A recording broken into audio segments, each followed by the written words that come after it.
Okay, thank you, everybody. I like to thank the grace of heaven, the virtues of the masters, and the mercy and compassion of the grand predecessors, transmitters, temple masters, lecturers, and everybody who to give me this chance to talk about today's topic, which is chapter 15 of the Tao Te Ching. It, you guys can see the screen, right? It's not too small, right? Yeah. Okay, okay. See, I can't hear you guys, so that's why I'm having, I don't know, something's weird.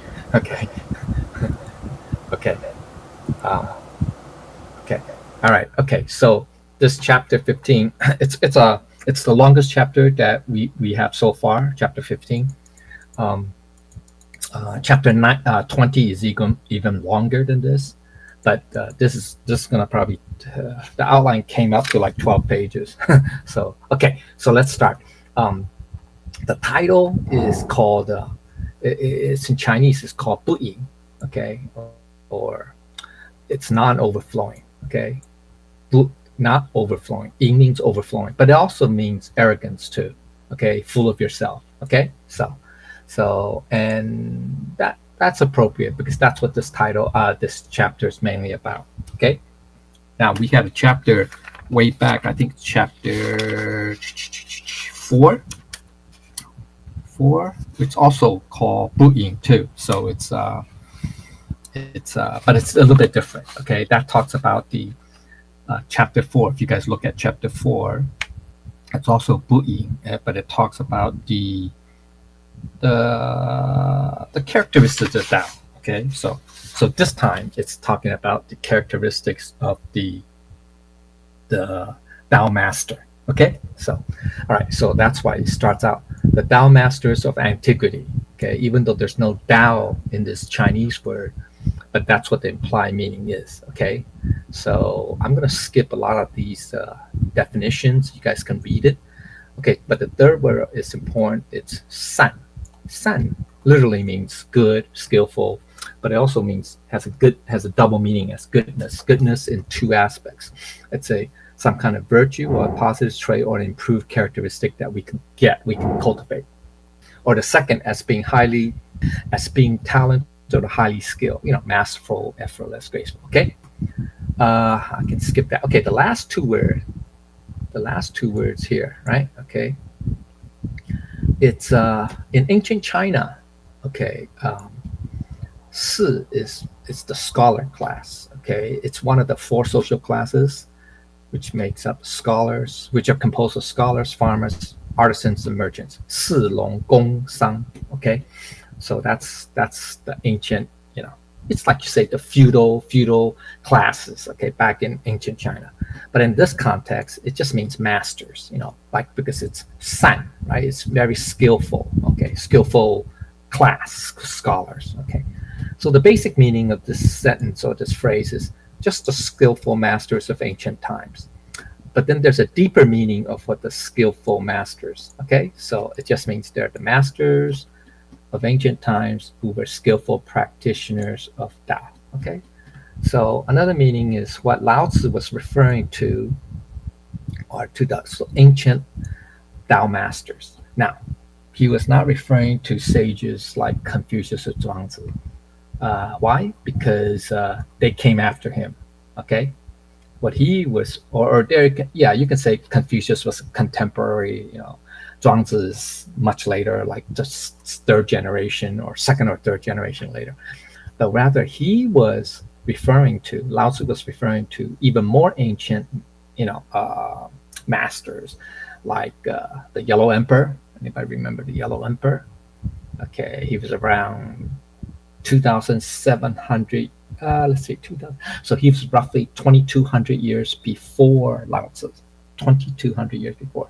Okay, who was considered to be the founder of Taoism, by the way. Okay, or Fuxi, even earlier, the first of the three sovereigns of ancient China, around 3,000 or 2,500 years before Lao Tzu.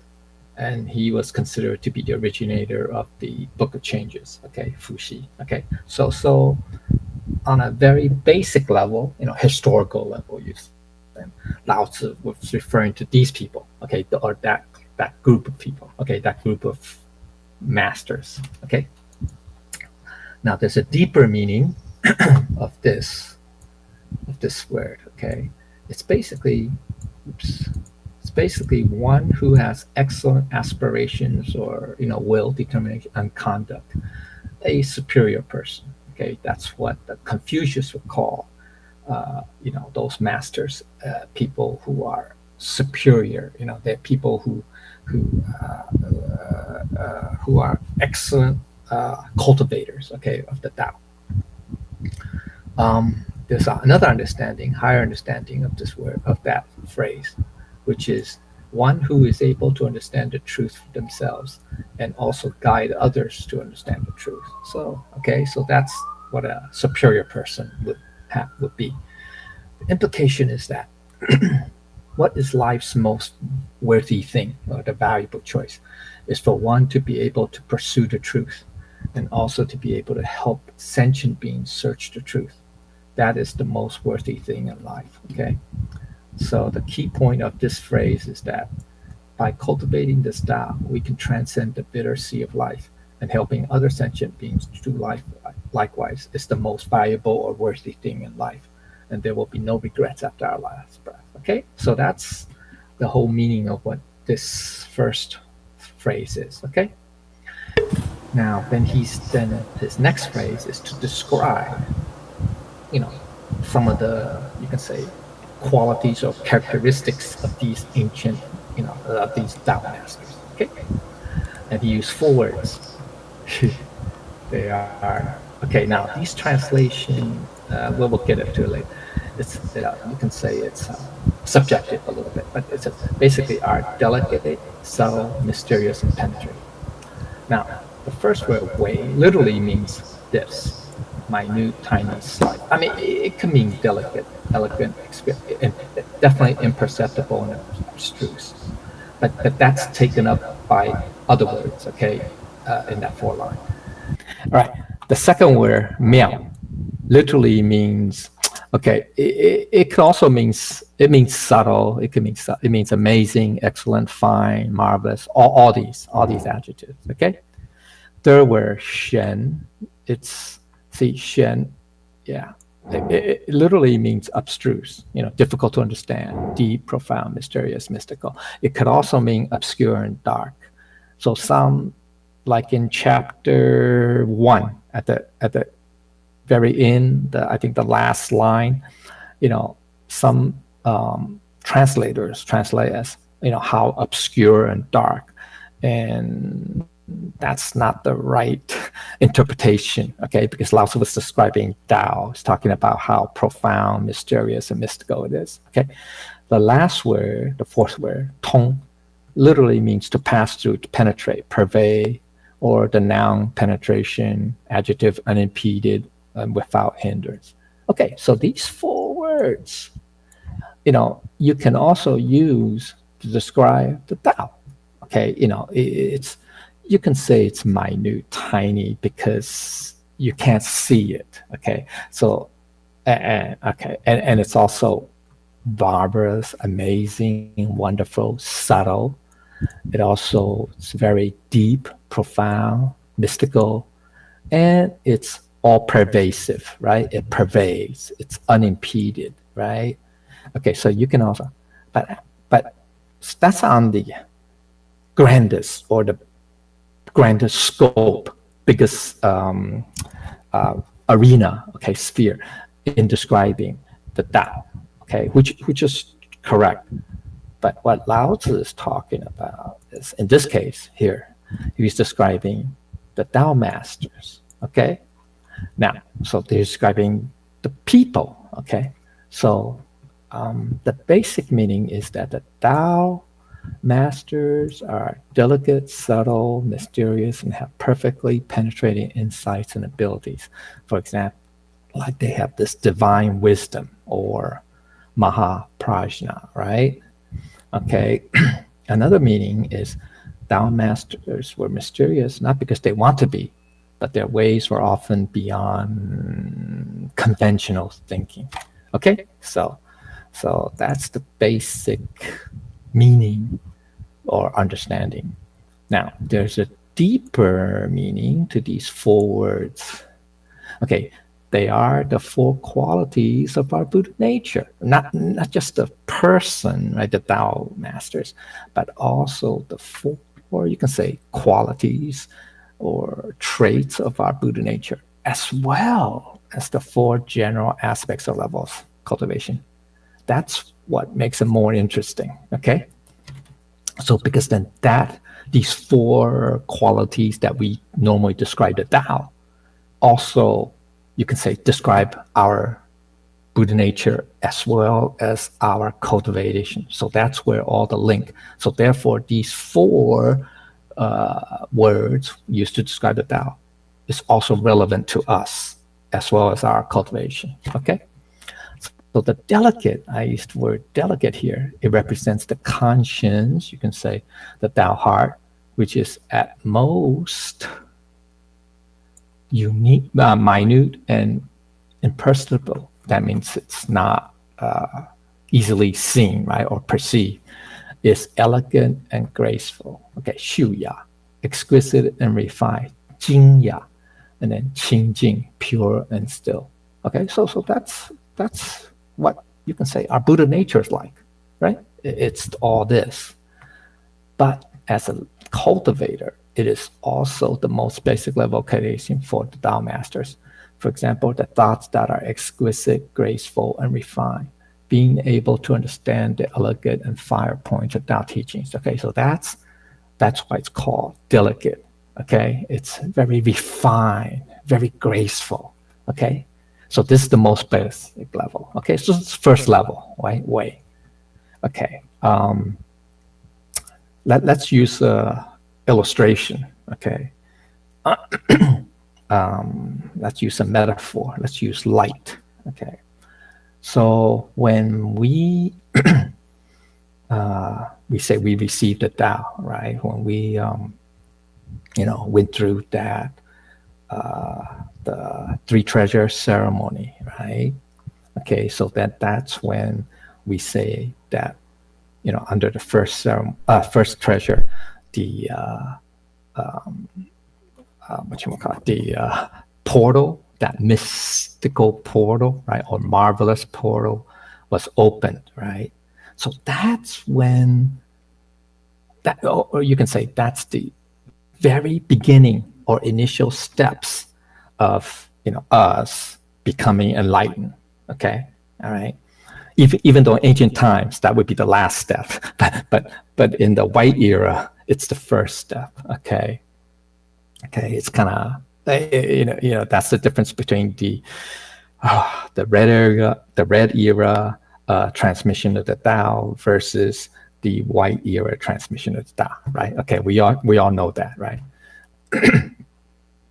But now in this period, the white era, this is the first step, and it's like the first step of what we call to understand our true mind and realizing the Buddha nature. Okay, so as I say, 明心见性, right? 明心, to understand the mind, or our true mind, really, and seeing the Buddha nature, 见性, literal translation. So to compress it, we just say realize our Buddha nature. Okay, that's just a shortened version. So what does that mean?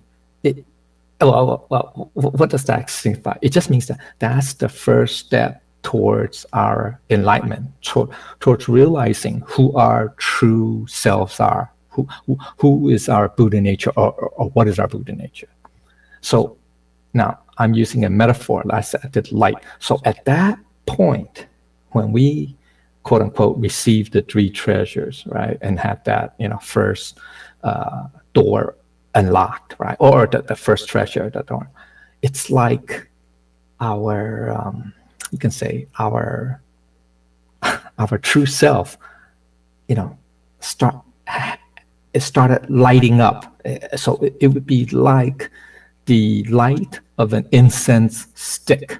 Example. I'm just using an example. So that's very, very beginning, right? At the start, right?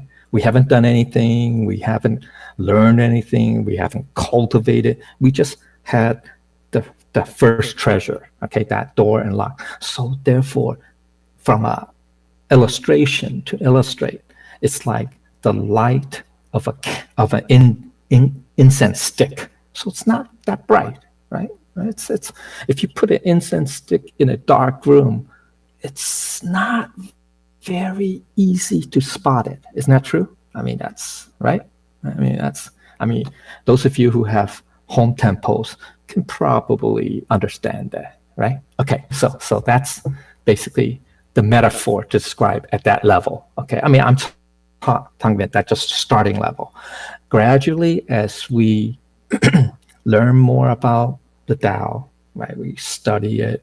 We participate in the rituals, the rules and regulations. We attend more classes, and then that light of the incense stick, one incense, gradually becomes brighter. Okay, and then it becomes, let's say, the light of a candle. Okay, which is a little bit brighter, right? Okay, so etc. Okay, now the next word, subtle. Okay, what it is this. Okay, it represents the unthinkable or unimaginable, the marvelous essence of Buddha nature, of our Buddha nature. It is very well self-equipped because our Buddha nature is, it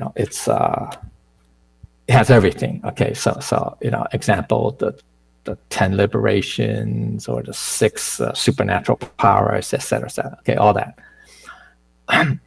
But although it's formless, but it could manifest everything. Okay, so that's that miao. We call it miao. It's still subtle. Now, this is the next level, okay, of cultivation, where the delicate, elegant, and refined qualities of our Buddha nature are then applied and practiced in our daily lives. So our refined thoughts, words, and actions must match the utility of our elegant and refined Buddha nature in daily life, practicing what we have learned. So in this level, at this, when we talk about after Wei and now Miao, then we've sort of expressed it. We not only learn, right, internally, right, or understand internally, but then we display, what the Buddha nature is like, or what the Tao principles are. We start practicing, showing it. So like stuff like things like practicing the rituals, speaking about the Tao, etc., etc. Okay, so that's, and also what we think, what we say, and what we do is in accordance with the Tao principles. Okay, that's at this level. So it's still miao. And why we say it's miao? Because a lot of what we do or practice, what we say, should be what we don't boast about it. We don't flaunt it, right? Another way of saying is like, it's all wu wei, right? Non-conditioned. So if we don't boast, if we don't have a rationale for that, right? It's not conditioned, then you can say it is kind of subtle, right? Because there's no reason for that, okay? It's just, you can say natural, okay? It's natural. Why? Because it comes straight from our non-conditioned Buddha nature, okay? So that's why it's still subtle, okay? All right. Then the third word, mysterious, Shen, it represents this, okay? It represents the invisible and intangible, the mystery of all mysteries, the door to all wonders. Okay, that's in chapter 1, all right, of the Tao Te Ching. It's the profound and mystical essence of the Tao. So it gets fuller, right? Sorry. In the Shen part, I want to illustrate, right, using the light. So from the Wei, which is like the light of an incense stick or a candle even, then this miao aspect is like, it's even brighter. It'd be like, example, we would have a halo around us. All right, if a lot of ancient, paintings of, especially religious icons, religious, masters, be it in Buddhist or even Christian. Okay, you see paintings of, or either on cave paintings or on paper paintings, walls, that you see, a halo right behind the heads of these, you say these saints, masters, etc. All right, so it'd be that level, like, our brightness of our Buddha nature, it's really starting to display it. Okay, so that's that level. Now, in the Xuan level, is even higher or greater. So this is the higher level cultivation where the practice is extended to encompass all sentient beings. Okay, so the whole, you can say the whole world. Okay, so for example, taking a vegan vow, and fulfilling, obviously, not just for health reasons, but for the expression of compassion and mercy for all sentient beings and not just fellow humans. A temper master vow for the purpose of facilitating the salvation of sentient beings. A pioneer vow to propagate the Tao in areas where there are no previous teachings of Tao. So these are more greater level, right, of cultivation, you can say, right? So using that light metaphor, it would be not just a halo around you, but it's like what? Turning your, not just surroundings, but like the entire world into brightness. Okay, you can illuminate this entire world. So that's that very mysterious level, the high level. Okay. Then the fourth word, penetrating. It means unobstructed, unhindered, barrier-free. So that is our Buddha nature permeates everywhere, right? 全部 guan zuan. That means guan chuan.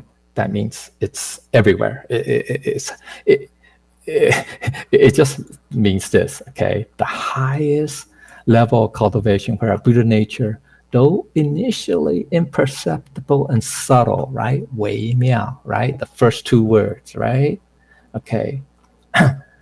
Has completely and perfectly penetrated and permeated the entire cosmic void. Okay. 整个宇宙虚空. So that original Bodhi or 本觉, okay, is at one with the wonderful Bodhi or 妙觉合一. It's also known as the state of absolute enlightenment, 究竟觉, being at one or oneness. So that's like what?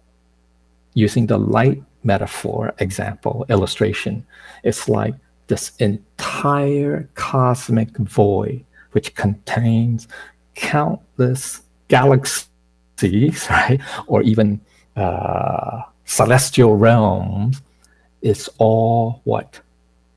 Illuminated by what? Our Buddha nature, okay? So that's the highest level.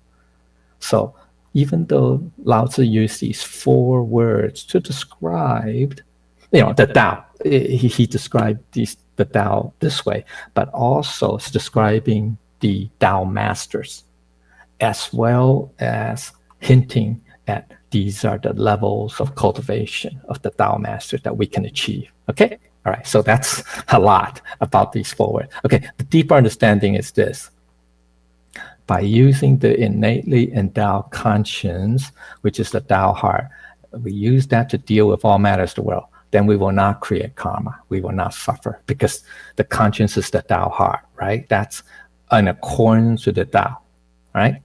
Okay, so by applying Tao in our, we'll be in accordance with the truth, okay? On the other hand, if we continue to use our human mind and heart, not only will we create karmas, but we will reap what we have sown. And there's a reason why, right? That is the case. We will create karma because the human mind and heart, and we talked about this in previous chapters, tends to be what? Very selfish always thinking about benefiting oneself as opposed to what everybody else, right? So, okay. So by being in accordance with the refined, subtle, mysterious, and perfectly penetrating Tao, we are unobstructed when in accordance with the truth. At this highest level would be to attain the unsurpassed supreme perfect, or Anuttara Samasa, or 无上正等正觉. Okay, so that's basically what the first two phrase of this phrase means. Okay, then the third phrase is the I don't need to go into this. Okay, basic meaning, depths that cannot be discerned or understood or comprehended. So basically, it says the ancient masters have had unusual depth of character, because after all, these 4 words, right, are pretty, you can say, pretty substantial, right, pretty deep, right, profound. Okay, all right. Okay, another meaning is that the Tao masters, the ancient Tao masters, have great self-integrity and more. Makes sense, right? That comes from that inner innate virtues or qualities, the Buddha nature. The higher understanding is the moral integrity. Their moral integrity is so deep and far-reaching, right? It's deep as well as all-encompassing. That whatever they do is for the benefit of sentient beings, not for themselves, nor their own benefit. Okay? So the key point is this: by being able to reach the point where we can manifest our essence of Buddha nature that is so profound and far-reaching. Remember we talked about, is it 2 weeks ago, the Tao axiom, right? We talked about that, especially towards the end, right? Okay, so all right, then we're nearing the end of section 1. Okay, by the way, this chapter has 4 sections. Okay, so because one cannot understand or discern them, that is the Tao masters. Okay, so there is so much to the ancient Dhamma that we can understand directly. That's the basic meaning of this phrase. The deeper meaning is, remember, even though the second phrase, right, those 4 words, right, that's delicate, subtle, mysterious, and penetrating, is used to describe those Tao masters, but it's also the Buddha nature. Okay, so the Buddha nature is invisible, intangible form. So it's too subtle and mystical to understand completely. That's also what it means. The higher understanding is also the Tao. That's at a grander level, right? Or the grandest level, or the highest, the greatest scope or aspect. Tao is too subtle, profound to be described, right? And we know about this. This is talked about in previous chapters, right? Especially chapter 1, I think part of chapter 2, and I think chapter 10, right? Okay.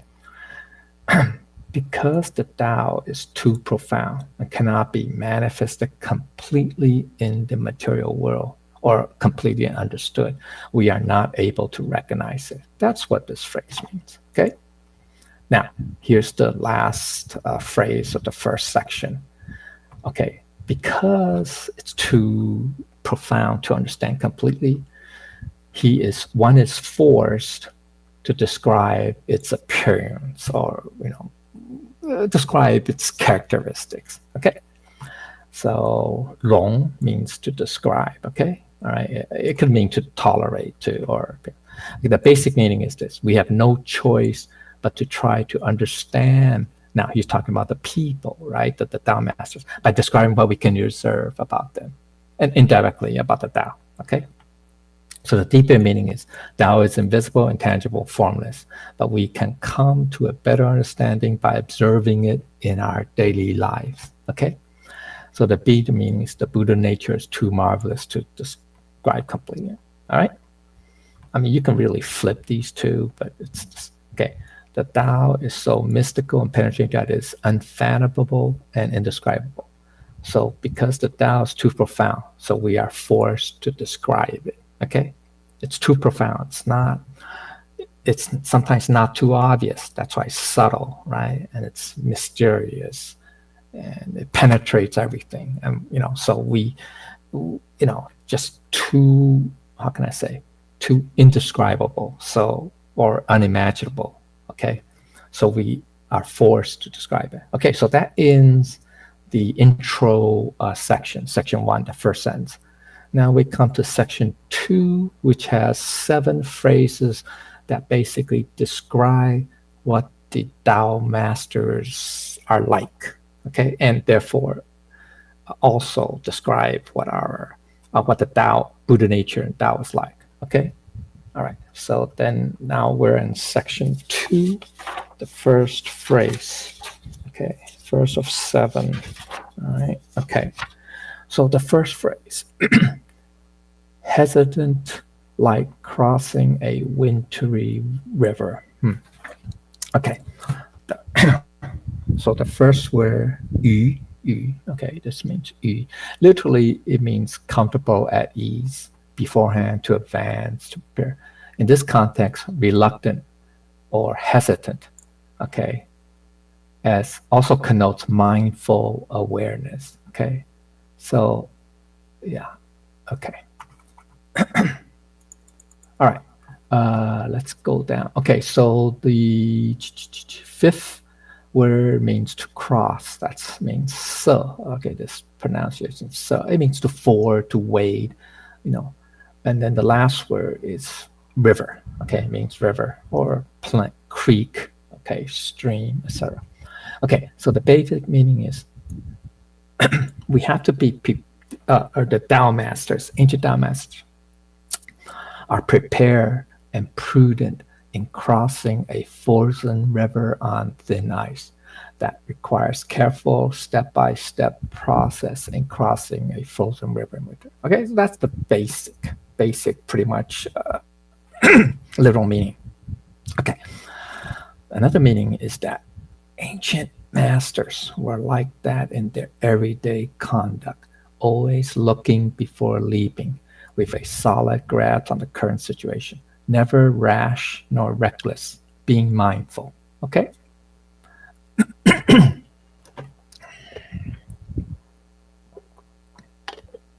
Okay, deeper meaning. In dealing with matters in this material world, while we are dealing with matters, we must be careful and prudent. Okay, that's kind of obvious. That's maybe not so deep. But here's another one.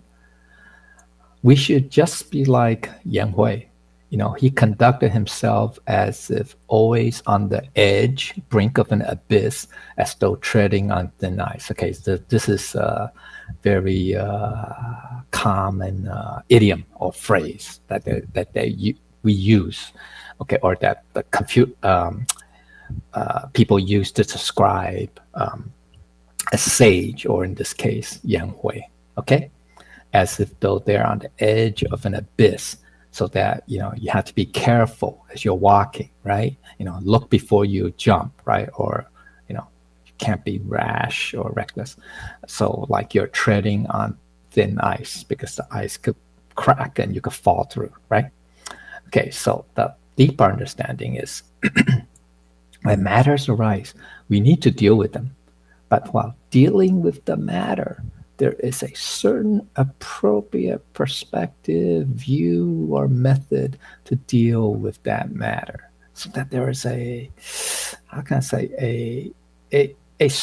certain way or a certain method in dealing with that specific matter. Okay. So let's go deeper. The implication is this. Okay. This is called always in existence. We observe all the manifested possibilities of Tao. Remember chapter 1, right? 常有以观其教, right? Okay, so that's in chapter 1, okay, the Guanmiao chapter, where the possibilities or manifestations, in this case, are the marvelous keys or subtle insights, which is just the appropriate view or method. Okay, so that's the one way to, you can say, interpret this line in chapter 1. All right.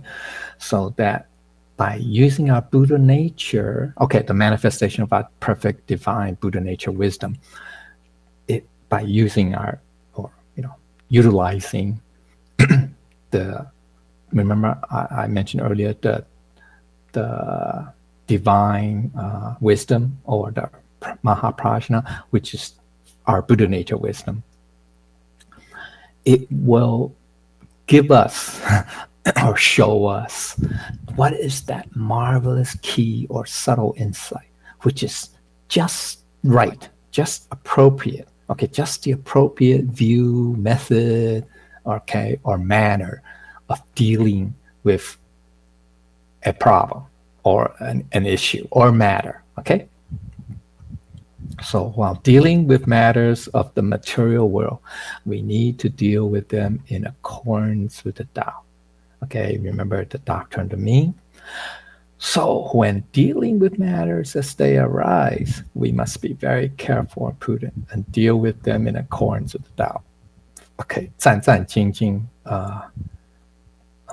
in a lot of the scriptures given by, not just holy teacher, all the other, sages, Buddhas, Bodhisattvas, they always, this phrase is fairly common. It just, that means we have to be extremely, extremely cautious and careful and, prudent and mindful. Okay.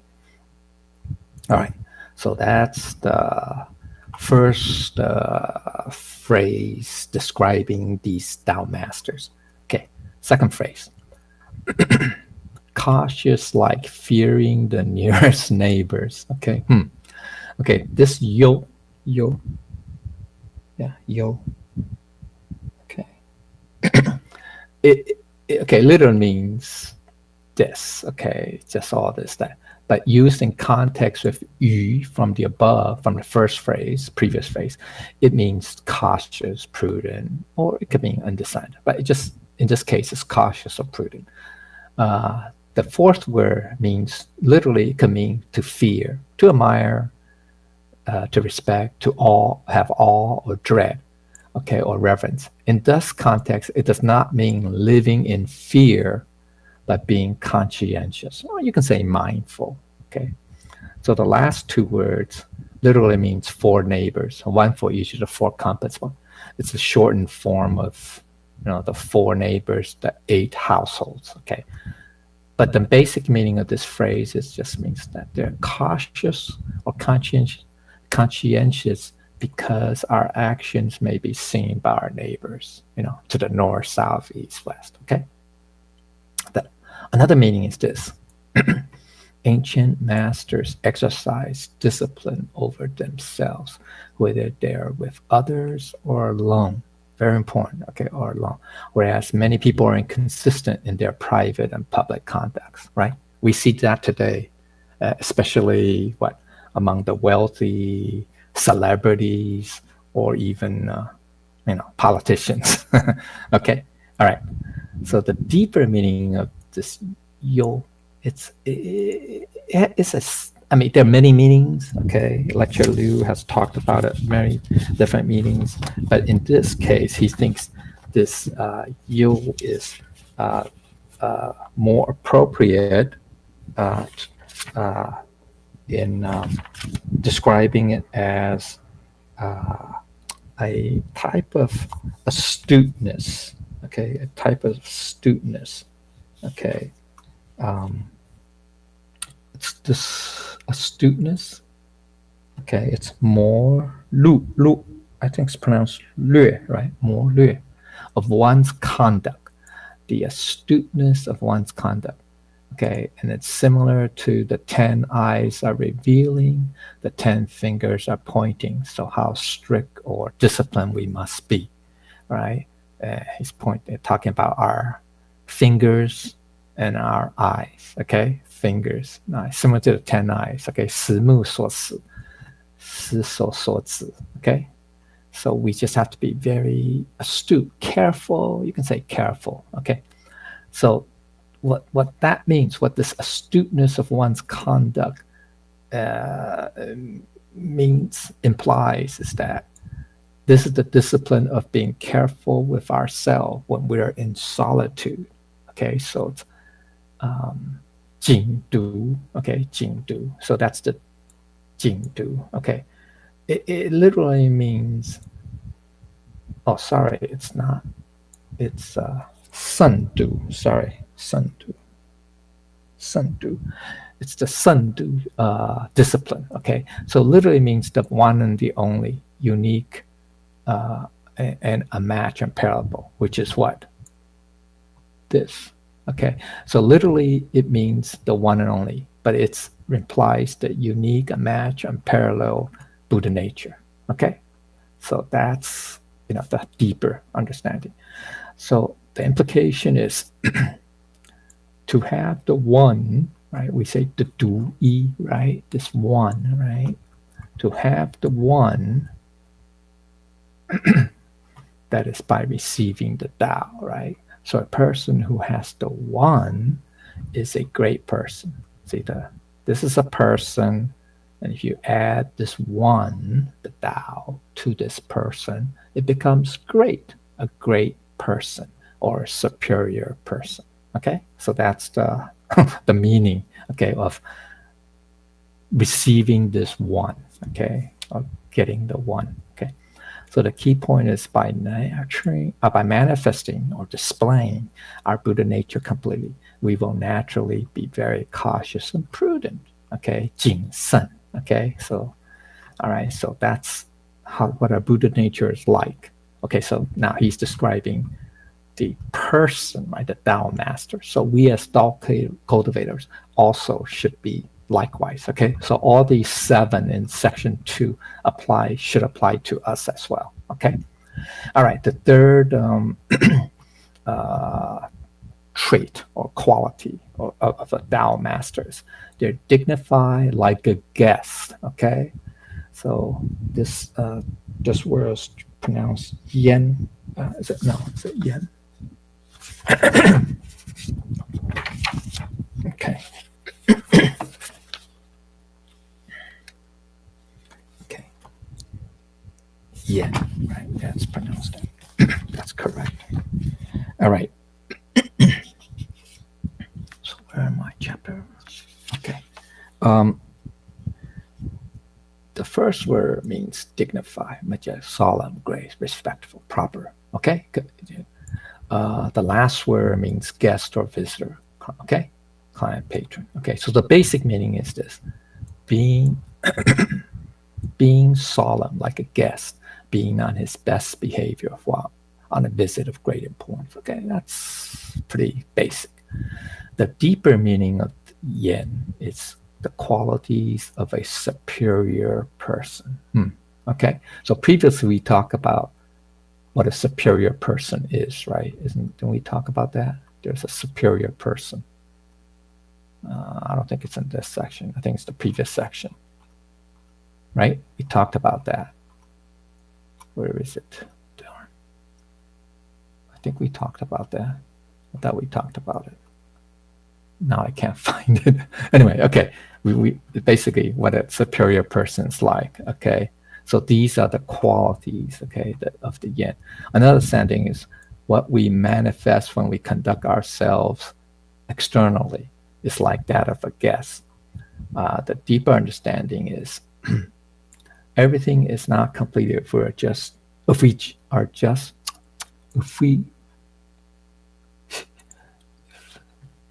treat guests with courtesy. In treating family members, all those who we come into contact with, all should treat it the same. Okay, so one possible you can say error that we sometimes do is sometimes we treat guests much better than our family members or other people, our friends, right? So that we have to be consistent, okay? basically treating everybody the same. Okay. So the higher understanding is our own conducts must be refined and courteous. This is how formalities and substance match harmoniously. Okay. Like rituals and stuff. Okay. So the implication is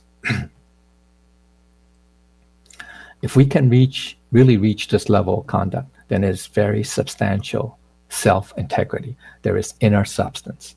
Okay, in this way, we will not become superficial, where it appears people are not able to appreciate us. Okay, so the key point is, as long as we have the mind to do it, whether towards family members, towards close friends, towards those who we come into contact with, we can reach this level of benefiting sentient beings. Okay, so that's what the third phrase means. Okay, being dignified like a guest. Okay, then the fourth line or fourth metaphor or quality of a cultivator is the following. Okay, this word is huan. Okay, now I translate it loose like ice about to melt.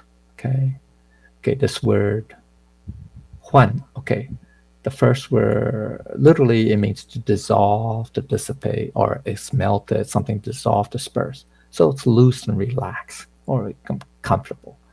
The fourth word means ice, okay? Or it can be a verb to freeze. Okay, last word si means to release, set free, in this case, to melt away, okay, about to be melted. Okay, so the basic meaning is that the sages were never inflexible. They're loose and relaxed like melting ice. Okay, so the other meaning is, another basic meaning is sages, though prudent, cautious, and dignified, right? Those first three phrases that we just above, okay, still have a sense of humor without being frivolous or flippant. Okay, it means that they're very open. Open. They're not rigid. Okay, that's probably the better way. Even though, right, we tend to think if you are very prudent, cautious, or dignified, you are very rigid. You follow protocol, right? You're very inflexible. Okay, but this fourth phrase basically saying, even though they're all that, they're dignified, they're cautious, they're prudent, you can say they follow protocol, etc., but they still have a sense of flexibility, loose, right? Comfortable, right? Loose and relaxed, okay? Without being flippant. That means flippant means, what's a good word? Capricious, right? Yes, anybody know what that means? Capricious means, you can say without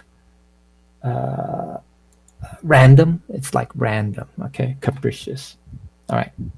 Okay, so the deeper understanding of ice. Now, there's a deeper meaning to this ice. It just represents all the obstacles in life, or barriers.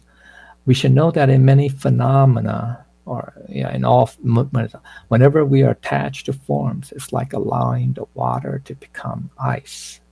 Okay, get it? So that's what the ice represents, that whenever we become attached to something, to an object, to a person, to an idea, to a thought, they become obstacles. So they're like becoming ice. Okay, become ice. Okay, another understanding. Sages had a flexible approach to life and self-betterment. If one method did not work, they would try another. It's like water from melted ice flowing its way to low ground. Okay? Okay. So the deeper understanding is what has disappeared is gone. Okay? So we should not have a mind of the past. What happened is already in the past. Do not pull it back to the present, right? What has happened has happened. Let it go, right? Don't become attached, right? There are a lot of, This is one example. Okay, there, a lot of people who like to live in the past, right? Because the past were the good old days, et cetera, et cetera. So once we become attached to that, that form, in this case, it's the past. It could become an obstacle. Then it that that attachment to the past will then become a barrier to help them to move forward, to either improve themselves or change their destiny, or et cetera, et cetera. Okay, so that's why it's very important. All right. So the implication: when water becomes ice, then there are obstacles. Everything will be blocked, but water will flow. So we need to get rid of our stubbornness and anything that is contrary to the principle. Our attachments or anything that's contrary to principle. No more attachments to forms. Then all the ice will turn back into water. So therefore, there will be less barriers, okay, or less obstacles. Because why? Water will flow, right? Ice doesn't flow, right? Okay, ice will block. Okay, block it. That's key point. When there are no more signs or marks of the mind, there is no need to use our resourcefulness or cleverness, 机智, okay? No fighting and scheming against each other. What's that? 勾心斗角. That means to fight and scheme against each other, okay? All the ice have dissolved, returning to the water's original state. Remember chapter 8, be like water? Right? These are some of the qualities, right? Of, he was talking about the Tao, or the Tao is like, has those qualities of water. So we as, cultivators of Tao, and to manifest the Tao, we should also display or have these qualities like the water, right? Chapter 8, okay? Okay, let's go to the fifth, right? Where the fifth, this is fifth quality, okay, of the Tao master. So genuine like plain wood. Okay, so the word dun, it means honest, sincere, candid, bona fide, genuine. Okay, really the true thing. Okay, the real thing. Last word pu. Okay, means unprocessed lumber, unrefined wood. Now that's the metaphor. Okay, the dictionary meaning, the literal meaning, means to be honest, plain, simple, elegant, direct, unpretentious. Okay, that's what it means. But it'd be like a repeat of this first word. Okay, so in this case, what the contextual meaning is that it's really genuine, like a real unprocessed lumber. Okay, or unrefined wood. Okay. Now, there's a deeper meaning to the pu, okay? Deeper meaning, okay? It's a metaphor for our Buddha nature, which is originally very pure and honest already, right? It's pure and honest, right? It's already that. It doesn't need to undergo cutting and polishing like a, piece of lumber in order to turn it into what? Very useful or beautiful furniture, table, chairs, etc., right? It doesn't need it, okay? The pu, it's already pure. It's already the real thing. It has everything. Remember, it's already self-equipped, right? Okay, so the basic meaning is that sages are simple and direct, down to earth, plain spoken, unpretentious, unadorned and natural. And that's a quality of what? 品质, or the part of the four normalities. Remember, right? What the four normalities? One of that characteristics is 平时, 品时, right? Okay. Another meaning is this. Okay, or corollary. Is somebody who portrayed themselves as a teacher of Tao, but always dwell on academic details or phrases, jargon, technical terms, and obscure trivia, is not a true teacher. Okay, the Tao does not need any type of dressing up or complexities. So, okay, so as we are progressing in our, cultivation or learning and teaching of the Tao, we have to be mindful. Okay, just because we will learn technical phrases or idioms or a word more advanced, more detail, right, or the finer points or principles of the Tao, or subtle points of the Tao, but we do not dwell on those things. Okay, so we have to be careful. All right, the Tao does not need any type of driving. It's just is, right? Suchness, right? The Buddha talked about 如是, right? Just so. Okay, so all right, okay. So another understanding is, after we enter into this physical realm, we unfortunately become tainted by the physical phenomena. So we're transformed into something not so honest and sincere. Okay, unlike the original Buddha nature, which is very pure and honest, right? Okay, into not the original state. So that's why we have to go back to this original state, okay, the original unrefined lumber, if you will. Okay, all right, so that's what the Buddha nature is like. Okay, so the deeper understanding is that changing gradually we're talking about, when we became tainted, okay, by the physical phenomena. Gradually, okay, over time, our human heart and mind arose as we become tainted, okay, by the phenomena, by the forms. When we apply our minds, we will become selfish and pursue self-benefits or selfish benefits, where we will think of our own interests and benefits. This will make us deviate from the Tao. Okay, that's the problem, right? Okay, so the higher understanding is we need to return to the original pure and honest state, where everything will be manifested by its intrinsic qualities, right? Okay, remember those four words we talk about in the first section? Okay, those are all intrinsic qualities that our Buddha nature has, okay? And we just have to let it manifest, just let it display, express, okay? And the way to do it is to what? Not follow our human heart and mind, okay? All right. The implication is by using honesty, should be honesty and sincerity in treating people, this will endure, it will last. On the other hand, if we use advantages and disadvantages in dealing with others, pros and cons, for example, it will quickly lead to friction. So the key point is this: we should learn the honesty of heaven and earth. So by treating people according to sincerity, it's the most ideal way in dealing with people, okay? All right, the honesty of heaven and earth. Okay, that's what the Buddha nature is, okay? It's always honest. All right, when we lie, when people say they lie or they have delusions, it's not the Buddha nature that lies or has delusions. It's our human nature, okay, or the human mind and heart. All right.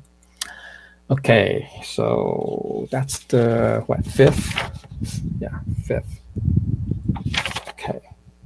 No, that's the sixth. Okay. Now the last phrase of the second section, describing the Tao Masters. So it's open like a valley. Okay. So the Kwang, I think this word is pronounced Kwang, right? Okay. It just means spacious, vast, broad, empty. Okay. That's the last word. It means ravine. Okay. All right. Now, this in chapter 6 described, what the mystical valley, okay, is. So represents, you can say the first treasure, okay, something that's very mystical. That's the gateway to the marvels, right, of the universe. Okay, so now in this case, Okay, the basic meaning is this. Okay, sages or the Tao masters were always open, accepting, generous, nurturing, never xenophobic. Not narrow-minded, not okay, not suspicious of other people. Okay, the deeper meaning of Kuang means this: open and spacious, tolerant and broad-minded. Okay. Another understanding is our tolerance is very magnanimous. There's a very large capacity for tolerance. So the sages welcome diverse perspectives. Okay, they're very open-minded, broad-minded. Okay, magnanimous. So the deeper understanding is this: to have a large capacity for tolerance, we can have fortune, because only with large capacity tolerance can one accept karmic rewards. Without a large capacity for tolerance, one is not able to accept it. Okay? So no matter how unreasonably others treat us, if we can tolerate them, no matter outrageous reversals or adversities, this will nurture us to have a very large capacity for tolerance. As the tolerance capacity becomes greater, it will match that of heaven and earth even more, right? So, like example of the degree or the large capacity of tolerance would be Maitreya, right? His large stomach is a metaphor for, how large of capacity that he can tolerate, okay, everything, all right, okay, all right. The implication, okay, we need to learn the large capacity for tolerance of heaven and earth. We have to tolerate all what is proper, obviously, right, and even tolerate what is improper, just as heaven and earth does not exclude even those evildoers and criminals. 天地没有为非作歹的坏人赶出去. Okay, so that just means even, right, heaven and earth still tolerates the evildoers and criminals, right, the bad people, right, the good and bad. The heaven and earth still tolerates. So as our capacity for tolerance gets larger, our lives become broader and more cheerful, and then we can overcome even more difficulties. Okay, so we have to be tolerant. Okay, so the key point is anything that we can tolerate will nurture our large capacity for tolerance, will get us closer to the truth. The closer to the truth, the easier it is return to the original state, to our original state, the Buddha nature, right, where okay. All right, so that's the, oh, wait, this is the fifth, sixth, okay, then the seventh, the last one, sorry, this is the last one, the last characteristic of the Tao masters. It's opaque like muddy water. Okay, this hun literally means muddy or to mix, turbid, but in this context, it just means not clear or opaque, right? Something that's muddy, okay, it's not clear. The last word, 浊, means filthy, impure, okay, muddy, okay. Okay, so the basic meaning is this: sages aren't easily understood. Remember, they have those 4 qualities, right? That's delicate, that's subtle, that's mystical, marvelous, and that's penetrating. So they're not easily understood, just like the Tao, okay? Another understanding, sages constantly mix with everyone. They are no different from other Tao cultivators of lesser attainment in being a work in progress, like muddy water gradually settling down. Right? So sages or ancient Tao masters don't put themselves, say, oh, I'm better, we're better than all of you. Okay? Okay, that's very important, right? Because then that's being arrogant, right? That's the whole topic of this this chapter, is not to overflow or not to be full of ourselves, right? So sages always are with amongst the you can say the ignorant or the lost, okay, the delusional ones, okay, all right. So the deeper meaning is we should refrain from showing our ability and not compete with others. Okay, that's the deeper meaning. So we're okay. So, all right. So the deeper understanding is this: we have to conceal our, we say holiness. I say holiness. Okay, our virtue, I guess virtues, and display the same as a sentient being, where there's no difference with a sentient being. All the same. I say holiness. That means, we say, oh, I'm a better cultivator, or listen, I have, better qualities. I've cultivated to a higher level, right? Like that of the superior person. No, we shouldn't do that, because then that's what? Boasting. We're flaunting your achievements or your level of cultivation or achievement. Got to be very careful, okay? So the higher understanding, here it is. Although we may know a lot or achieve a lot or whatever, we still conceal it and do not flaunt it. Very important, okay? So the implication is this: by not showing off and flaunting ourselves, okay, 不炫耀, we will be able to transform sentient beings. Otherwise, if we regard ourselves as infallible, that means perfect. Perfect, okay? Setting ourselves high above the masses, will sentient beings want to be with you? I think not, right? People will dislike us instead. Well, because they'll feel jealous or envious, etc., etc. Plus, you're being arrogant, right? Or, full of yourself. Okay, so the key point is our conscience is the master. Very important, right? And what is by letting the master direct our six senses, we will be able to change our thoughts, then change our actions. The entire phenomena around us will change, and our lives will become very ideal. Okay, so basically it just means our Buddha nature should be in charge, because conscience is one aspect of our Buddha nature, right? Okay, so we're finished. Yeah, we're finished with section 2. Okay, so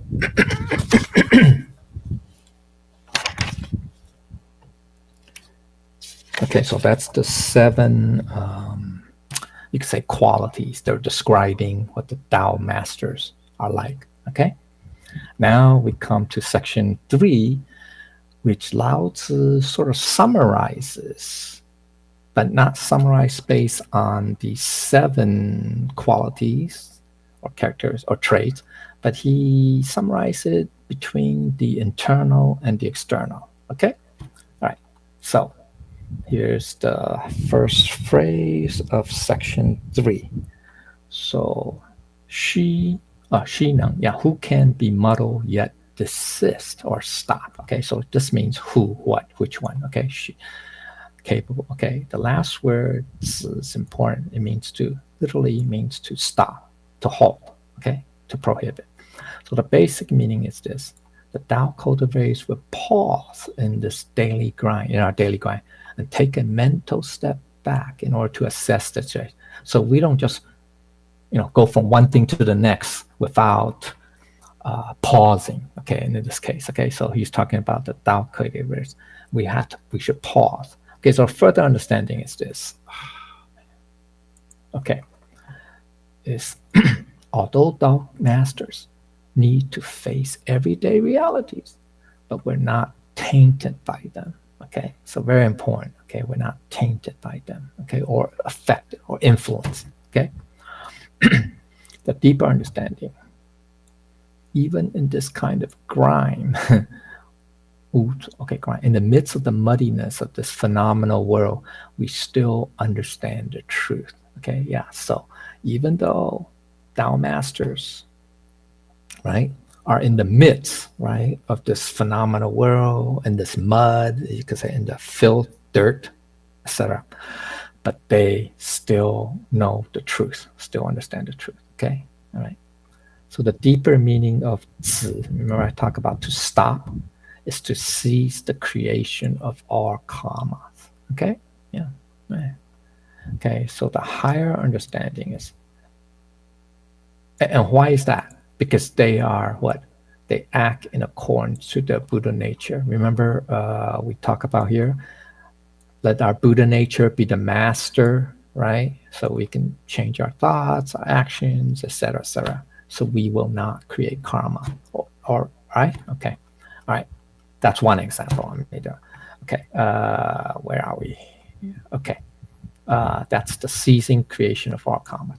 The higher understanding. Why is there defilement? We ask. Okay. Very simple. Because we do not know the truth. We are ignorant of the truth. We become confused and deluded, right? This is one of the three poisons, right? We're ignorant of the truth, okay? Along with rage and what's that? Greediness, right? Avarice, okay? So that's why, it's very important. We have to learn about the Tao initially, right? Because we do not know. So we have to learn, okay? And that will help us. The wisdom, actually, the wisdom will offset the ignorance, and that will, let us not become confused and deluded. Okay, so the implication is this: with delusion, though, we create karma. That's the problem. Okay, because we're not applying our wisdom. We don't know what the truth is. We don't have the wisdom. Okay, so the key point is this: only by, key point, only by returning to our original state. Remember that unprocessed lumber or block, we can stop all the defilements, stop doing all the things that create. Basically, we have to rely on that honesty and the pureness and the honesty and sincerity of our Buddha nature, and not on our human mind. Okay? So that's the first phrase. Now, there are two sentences, okay, in this third section. Remember I told you, he's summarizing, Lao Tzu summarizing what the qualities are, what the ancient Tao masters are like from an internal and external, okay, from stillness and motion, okay. It's the duality, okay, it's actually the oneness, because it's both, okay. All right, so now he's talking the internal, right? We are talking about, ignorance, right? That's internal, right? Okay, the three poisons are all pretty much internal, right? Okay. So so this is the continuation of the first phrase. So it's the first half, if you will, of the section 3. So in stillness gradually becomes clear. Okay, this is not very grammatical, but anyway, okay. So the first word, jing, literally, it means this: stillness, quietude, silence. Okay, xu means slowly, calmly, gently, quiet. It could mean composed too, but in this case, it's an adverb, okay? The last word, qing, literally means clear, distinct, pure, and clean, okay? So the basic meaning is this: by quieting the mind, the human mind, okay, cultivars become the process of gradually regaining clarity, okay? So this is an internal process, right? Okay? So we do not let the external phenomena affect us, affect our senses. So that's how we can quiet the mind, okay? There's another meaning. We internally need to have stillness in order to allow the Buddha nature to illuminate. Okay, all right, okay. So that goes back to the 4 words, right? The Wei, Miao, Shen, Tong. Okay, so we need to have this, okay, in order to have that, those qualities, the subtle, the delicate, subtle aspects of our Buddha nature to start coming through, okay? Or to penetrate, right? Okay. So the further understanding is, by having a still mind is to eliminate all human desires, attachment, passions. Okay, so that's in order to arrive to the stillness. Okay, so that's you can say a path, right, or a method, right, or a direction or goal that we should try to head towards, right? We have to eliminate all human desire. Now, he's talking about internally first, right, because it's within ourselves. Okay, so we have to be mindful, and this is what the process that we have to begin, okay, within ourselves. So the higher understanding is as our minds become still, our Buddha nature wisdom, the Mahaprajna, will start showing itself. And that's where, remember, we talked about there's that particular or just appropriate method, view, or way of dealing with matters. Okay, and that's where this becomes this comes into play. Our Buddha nature wisdom, the Mahaprajna, will come to play. Okay, so the implication is this: after becoming still, slowly things will be clear. The mud will sink to the bottom. That means it's all our attachments, passions, desires. All those defilements. Things, all the phenomenal influences, right? Or taints, right? The phenomenal taints. Okay, so it refers to how we gradually, with time and effort, transform our faults and rid our tempers. So to put it simply, yeah, that's how, if we want to change our faults or, transform our faults and get rid of our bad tempers, it starts from within. We have to become still. We have to not become attached to these, desires, passions, the three poisons, etc., etc. Okay. So the key point, as the clear water appears, this way we will be able to return back to the Buddha nature essence. Okay. So this is the internal aspect that Lao Tzu was summarizing. Okay, of what ancient Tao master would be doing. Okay, or would have done, achieved internally. Now comes the next two phrases, which is external. Okay, so who can be serene yet persist? Now it's opposite of here. Right? Well, yeah, muddled versus serene. Well, yeah, okay, and desist, stop. Okay, so this is talking about the phenomenal influences that they can stop them from affecting them, right? So okay, now here is yet when they're still where here. Okay, so okay, last word Joe. Well, first word an means peaceful. Okay, you all know that. Okay, that's what we say, serene. Okay, in this case, last word means a long time, long duration, or persistence. Okay, so the basic meaning is this: the process of becoming calm. Okay, or or going from ignorant to wisdom or to enlightenment takes time. So the transformation from ignorance to enlightenment takes time. There are no shortcuts, by the way. Okay. Now, but then you say, hey, isn't the whole point of learning Buddha nature is to become enlightened instantly? Right? That's the whole point, right? Well, there's no real contradiction there. It's just a question of how do we view, I guess, time or this process. Okay, so the additional meaning is this, understanding is this: even the sudden realization of Zen requires sustained effort and build up over time, since the sudden awakening or enlightenment is just the last step of many prior steps. So, we tend to say, oh, you can become enlightened instantly. We just look at the last event, right? The last, just like say, oh, Buddha, he became enlightened when he saw this meteor, is it a meteor? Yeah, a comet streaking through the night sky. It happened to be full moon that night, so it was very, clear. So we say, oh yeah, see, we can just become instantly enlightened. No, that's not wrong. That is true. But we kind of forget that before Buddha was able to achieve achieve that last step, he did many steps before, right? To prepare for that last step. Okay? So we have to understand that too. So that's the process, right? The transformation from ignorance to that takes some time. We have to learn initially, right? Now, it's possible there are people, and there are in history, certain people when they're born, right when they come out of mother's womb, you can say they're enlightened, but it's rare.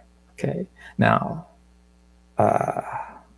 they say, what's that right term? When story about Lao Tzu, they say supposedly according to, I don't know if it's a myth or that when he was born, right? Remember, he was born, was it underneath pear tree? I think it's a pear tree, right? So he chose the last name Li, right? But supposedly when he was born, right, or right after he was born, or very soon after he was born, he took a couple steps, and then he pointed to heaven and to earth. And what were his famous words? He said, "Holy am I alone throughout heaven and earth." Right? Then he said, that's attributed to him, right? So so it's rare that there are some people who are able to be born, and you can say, oh, they're instantly enlightened, or they're awake, awakened. Let's look at the sixth patriarch. He was born. He was born. What's that word? Phrase for not being able to read? Illiterate. He was born illiterate. But you can say he had that very strong, unrefined lumber. That Buddha nature is still very, very strong. He's not tainted. Let's put it that way. So that when he heard one of his customers reciting the Diamond Sutra, it kind of awakened him, right? To say, oh, there is some, marvelous truth, or, right? Okay. But it still took him time, right? Right. And when he, after he spent, met the fifth patriarch and spent some time, in the monastery. I think a few years, I forgot, right? Several years, quite a bit. Anyway, okay, so still took time, right? All right, okay, let's get back. Okay, so the deeper meaning of an yi jiu, right? To be serene and persist is, if we are not able to we have to completely calm our minds after a long period of calm. If we're not completely calm, right, we still retain certain, you say, attachments, or, feelings, passions, etc. Our mind will all develop a kind of lethargy, right? So that's how you pronounce it, lethargy. It's in Chinese, they say, I don't know, 懈怠的心. Okay, anyway, it's an inertia, 惰性, a stagnation that builds up. Okay, builds up. Okay.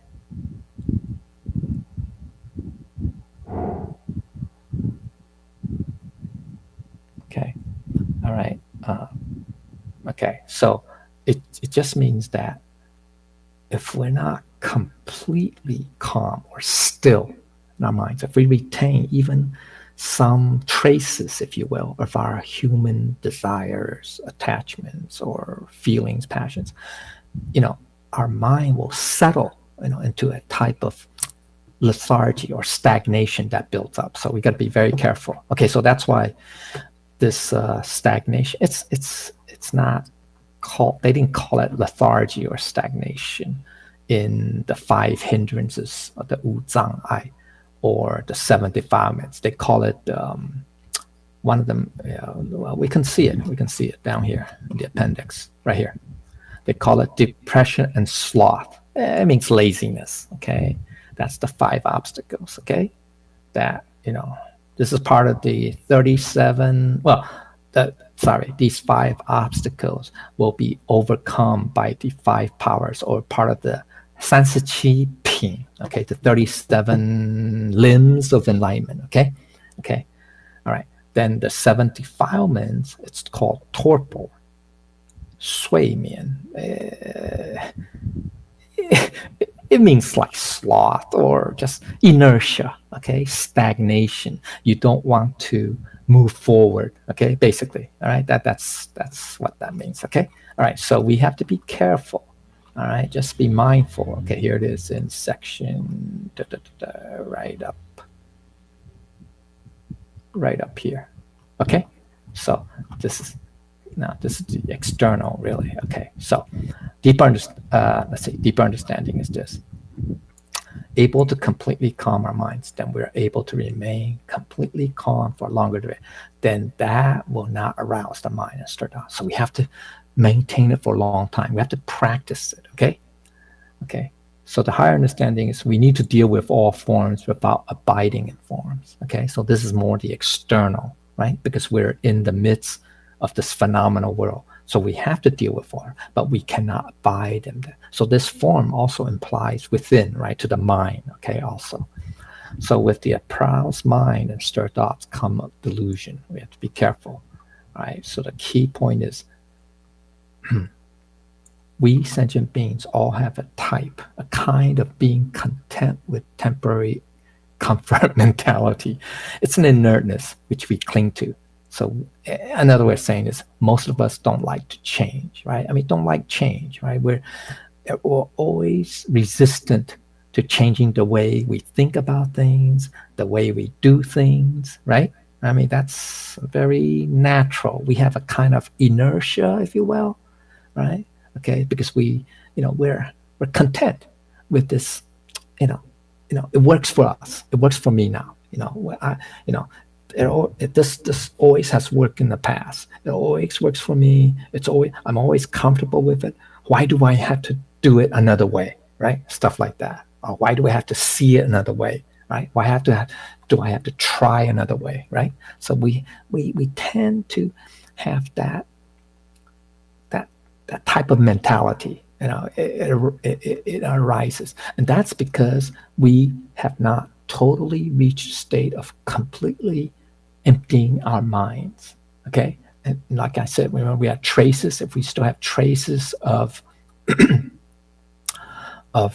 human desire, attachment, etc. Okay, so that's why we just have to be careful. So emotion, though. Okay, so now this is the second half.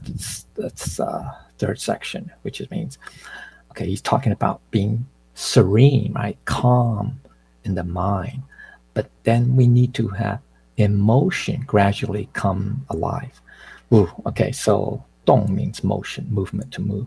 Sun means to be born. In this case, to be alive. Okay, so the basic meaning is the Tao is always a gradual process. The Tao cultivation, that's really what it means. As movement slowly gives rise to physical growth and development. Another meaning, so this is the external meaning, is this, okay, or the external aspect. We need to have movement or motion in order to be able to physically grow and develop, right?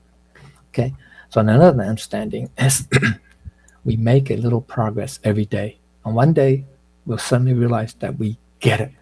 We got it. We realize it. And it's way beyond what we originally thought, okay? So this means we have to externally practice, okay? Deeper understanding. We slowly let our life force grow and develop, to physically grow and develop in accordance with the changing phenomena, but not to abide in them. Okay, so we have to follow, okay? We have to, and that we can improve also. So the higher understanding. Forms are impermanent. They will all change. So we cannot be complacent with this mentality of being content with temporary comfort. Because don't forget, this mentality is also a form. We're grasping at that phenomena, right? At that at that thought or mentality, attitude, okay? Or thinking. Okay. So we cannot be complacent with that. So and because if we do, if we're content with this, this notion, this stagnation, we will not make any effort to improve ourselves and our conducts. Okay, 苟且托安行为. Okay, this is an idiom. Okay, 苟且投案, okay? 行为 means conduct or behavior, okay? All right. The implication is this. We do not want to abide or attach in the midst of the type of unchanging phenomena. Okay, unchanging phenomena. What's the unchanging phenomena? It's being content with the mentality, that fixed mentality. Okay, you can say it's a fixed view too. Okay, fixed mentality. I'm comfortable with this the way it's always been done, or that's the way it always is, right? Okay, so we have to be careful. Okay, we cannot be complacent. Okay, we cannot abide in that type of unchanging phenomenon, because phenomena is always changing. So if we if we still continue to hold to that fixed view, it's going to be totally detached from the ever-changing phenomena, from reality. So that becomes results in delusion. Okay, so we have to be careful, right? So instead, we want to enter into our tranquil and pure essence of our eternal bliss. That's what's most important. So it's not a phenomena, that's the reality, right? It's the last class or the class before that, we talk about the Dharmakaya, right? The Fa Sen, or the true reality, right? The Dharma Dhatu, we say Fa Jie or Ju Jing Jie, right? So that's where we want to enter. That's where we want to be, right? Because if everything starts from that place, that true reality, then everything will flow. Okay, so that's what it is. Okay, so the key point is we need to return back to our Buddha nature, back to the original state, that pure state, that state of stillness, of unperturbedness. Okay, that is in our daily lives. We cannot abide inside the very easy and comfortable phenomena. Okay, of that mentality. Okay, of this mentality. Okay, or stagnation. This is being a little bit more specific, but it's generally we cannot be obstructed or be stagnant. By holding on. By clinging to a particular view, attitude, mentality, etc., etc. Okay. All right. So this is external, because deals with the external phenomena, right? So that's the third section. Finished the four phrases, basically two halves. One is internal and one is external. So that's how Lao Tzu was describing what the ancient Tao masters are like. Okay, internally, they can, even though they're in this muddled world, or this defiled phenomena, yet they do not create karma, right? That's the internal, because they're still, okay, internally. Then externally, even though they are internally calm, right? They're really calm, or but yet they can continue to develop, grow, and act with the external phenomena. Okay, so that's what basically these two phrases, or four phrases. Okay, he summarized. Okay, now to the conclusion. Okay, so one who holds this Tao does not wish to be overfilled. Okay, so that's a direct meaning, direct translation. This means to guard, to ensure. Okay, one person. Okay. This means desire, okay, or wish. Okay, the last word means to fulfill, overflow, excessive. It connotes full of oneself, smugness, complacent, arrogance. Okay, so the basic meaning of the first half, that's this phrase right here, means one who understands the teachings of this chapter and holds it closely in the heart as something precious. Another meaning is one who holds this Tao, means the delicate, subtle, mysterious, and penetrating Tao. Okay, refers back to these four words in the first section. Okay, second phrase of the chapter. The basic meaning of the phrase is the Tao master does not wish to reach a state of overflow everywhere. Do not go to excess in general.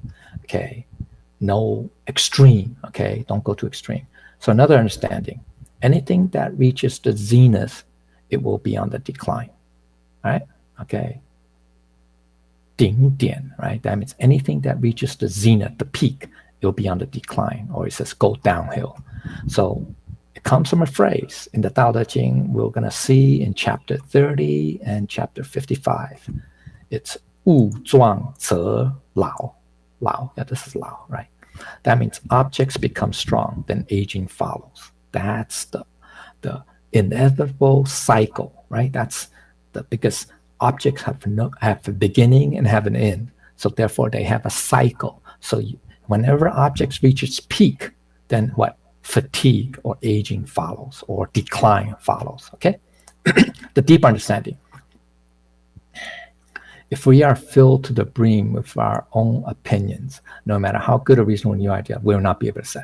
Now, the first here, this is more generic, right? Talking about anything that reaches the zenith, then decline. So now we're talking about from a human perspective, okay? We too cannot be full of ourselves, cannot be filled to the brim of our own opinions that we cannot accept anybody else's, right? Okay, so we want to have modest benefits which cannot be overflowing or extreme.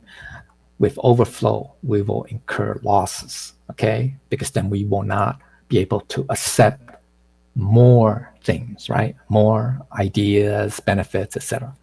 Okay, so the higher understanding, we really cannot be full of ourselves. Do not regard oneself as infallible. Do not be arrogant or proud. Very important. That's the whole point of being not overflowing. Okay, so the implication is, in order to be able to accept other people's ideas, we must first release our minds, leave aside our opinions, listen to what they say. If they are in accord with the principles, in this way we can then accept them at this time. Okay, key point. Sometimes our understanding or perspective may not be thorough enough, not broad enough. So when another person speaks, we must have that capacity to accept, to absorb. Remember, broad, open, like the valley, right? Same idea, okay? The tolerance, okay? Okay, the last two phrases, okay? Because one is not overfilled or full of themselves, okay? So the key in life is to have just enough and never too much. That's the broad level. Another sense is that Tao simplifies, streamlines, reduces. So the deeper understanding is this. We have to have all these, okay? Or we try to reduce the ego to be humble, okay? That's within ourselves. Reduce words to say more with less. Reduce contention to have more peace, okay? We don't contend, we don't argue, we don't dispute with others, okay? Reduce emotional baggage to be free from the past. We don't cling to the past, right? To have that mentality of, that's the way it's always been done, and da. Okay, not like that. Reduce physical clutter to regain space. Reduce complexity to live with others. Okay, so this is all what the Tao masters, ancient Tao masters, are able to do. Okay, so we should do the same. Okay, so the implication is being not overfilled is to have the delicate, subtle, mysterious, penetrating qualities. Okay, so that's what the first section says. So by not being full of oneself, we display the virtuous innate qualities of our Buddha nature. All right, last phrase. Therefore, if we could do all that, therefore one can preserve and not create anew. Okay, so what does that mean? This word, I think it's called B, right? It's pronounced B, B-I-B. Okay, it just means, it's the literal translation is this: old, shabby, tattered, worn out. Okay, but in this context, it's to hold on to the basics, being practical and down to earth, living the simple life. Okay, so the last two words, it's to become new, to create something new, to turn into new. Okay, so the basic meaning is this: preserve. Okay, B in this context means preserving the Tao in our daily lives by holding on to the basics, being practical and down to earth, or following our Buddha nature. That's another thing. Okay, another understanding. Not create anew, though, does not mean restraining one's creativity. No, remember the Mahaprajna has infinite possibilities or manifestations. Okay. So it doesn't mean that. Okay, because that's just the function of our Buddha nature. Okay, that Mahaprajna, the divine wisdom. Okay, so the deeper meaning of bi means this. Okay, according to Lecture Liu, he says it's not pleasing to eye, not pretty, 不很美观的. It's not, not that attractive looking. Okay, another meaning of 新陈, right? That means, either creating a new or is that we tend to like new things and dislike the old things. So 喜新厌旧. Okay, we tend to do that, right? I think most of us, who doesn't like new clothes? Do you want to wear your old clothes for 20 years? Well, maybe it doesn't fit after that, but anyway. So we all don't like old clothes, old shoes. Cars. We all like new cars. We don't like old cars. Maybe some people like the antique cars, but that's a special exception. But most of us like new things, right? New computers. Who likes old computers? New cell phones. Who likes old cell phones, right? Now it's 5G cell phones. Your 4G cell phones are obsolete, right? So we all like new things. We all kind of dislike the old. We want to discard the old things. See, these are all forms, unfortunately, right? That's why we like new things and not the old, okay? Because that's all forms, okay? So the deeper understanding, what is old, though? What is old? It's not the old form or old thing, okay, old object. What is old are the inner qualities within us that are invisible, our superb moral character and healthy integrity. These are the qualities of our Buddha nature, which are constant, neither old nor new. It's always done that. It's always there. It's always the same. It's a constant. Get it? Okay. So that's what's meant by old, okay, not the forms, okay. So the implication, to preserve means to be able to hold on to our own sound character, our excellent moral conduct, and then not to pursue or chase after those external new things, because all the external things are always changing. They're new today, next week, next month, next year, becomes old. Then it becomes a rat race. We keep pursuing new things. And that's, unfortunately, one of the main characteristics of a sentient being, right? Sages are not like that, okay? Or Tao cultivators should not be like that, okay? So the key point, here it is. Here's the last. We do not need to flaunt or do or start something new to be different, because those will not last, because that's all external, all forms. What is everlasting are those that are not pleasing to the eyes.